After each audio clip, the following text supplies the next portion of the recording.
સુભાનપુરા વિસ્તારમાં આવેલ વેંકુટ ફ્લેટમાં ચોર ઇસમે ચોરી કરી ફરાર થયો હતો।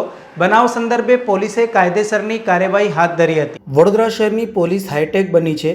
જગ્યાએ જગ્યાએ સીસીટીવી કેમેરાઓ પણ ઉપલબ્ધ છે, પણ હજુ ચોરો પોલીસને જાણે પડકાર ફેંકી રહ્યા છે તેવા બનાવો સામે આવતા હોય છે, જેને લઈને ક્યાંક પોલીસ પેટ્રોલિંગ પર ઘણા સવાલો ઊભા થયા છે। ત્યારે એવું કહી શકાય કે સુભાનપુરા વિસ્તારમાં આવેલ વેંકુટ ફ્લેટમાં આ વિસ્તારની સૌથી મોટી ચોરીનો બનાવ બન્યો છે કે જ્યાં મકાન માલિક હિંમતભાઈ વાઘેલા કે જેઓ પોતાના વતન બાગોદરા પૂજા કરવા અર્થે ગયા હતા, તે દરમિયાન તેમના બંધ મકાનને સુભાનપુરાના નિવાસસ્થાને ચોરીનો બનાવ બન્યો હતો અને ચોરીની રકમ ખૂબ જ જંગી છે, જ્યાં મકાનમાંથી 20 તોલા સોનું, 1 કિલો ચાંદી અને રૂપિયા 1.5 લાખ રોકડની ચોરી થઈ છે। સાથે જ ચોર ચોરી કરવા આવ્યો ત્યારે વેંકુટ ફ્લેટમાં પ્રથમ માળે જ્યાં ચોરી કરી ત્યાં આજુબાજુના અન્ય 3 મકાનને બહારથી સ્ટોપર મારી ચોરીને અંજામ આપ્યો હતો।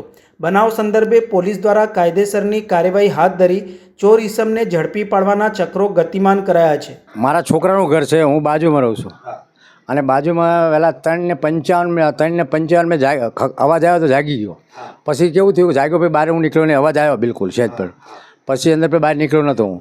અને પછી છે ને 1 કિલો ચાંદી, 20 તોલા સોનું, 1.5 લાખ રૂપિયા રોકડ, એ બધું, અને આગળ આંકડીઓ કાપી નાખ્યો, તિજોરી તોડી નાખી, તિજોરી બધું લઈ ગયા, કોઈ વસ્તુ બધું સાફ કરીને કોઈ રવા દીધું નથી। આ એ અમારા બગોદરા પાસે ધોળકા પાસે ગામ, અમારા માતાજીનો માંડવો હતો એટલે ગયા હતા। બહારથી કડી મારી, બાજુના જ છે, 3 બ્લોકમાં ઘરે કડી મારી દીધી, ટોપર મારી દીધી। હા બાજુ, સવારે મેં 8 વાગે જાગ્યા, ખોલ્યું તો બહાર ટોપર મારી લીધી। હા ચારે મકાન મારી લીધી। હા બાજુમાં ખરા ને ચારે મારેલી ટોપર હતી। પછી ભાઈ અમે ભાઈ છે ને એમને બોલાયા, ઉપરથી બોલાવીને કીધું કે બેન આ કોઈ કડી મારી છે, ખોલાવો। શું કે કોને મારી છે? હું કહું કોઈ કડી કોણ મારે, જાણ ભેજવું હોય તો કડી મારી છે કોઈ, તો કડી મારી અમે ખોલાવી। પછી અંદર આવી જોયું તો લોક તૂટેલો, પછી અંદર જોયું તો તિજોરી તો આ બધું રવણ ભમણ અંદર ખરાબ, કશું હતું નહીં જ।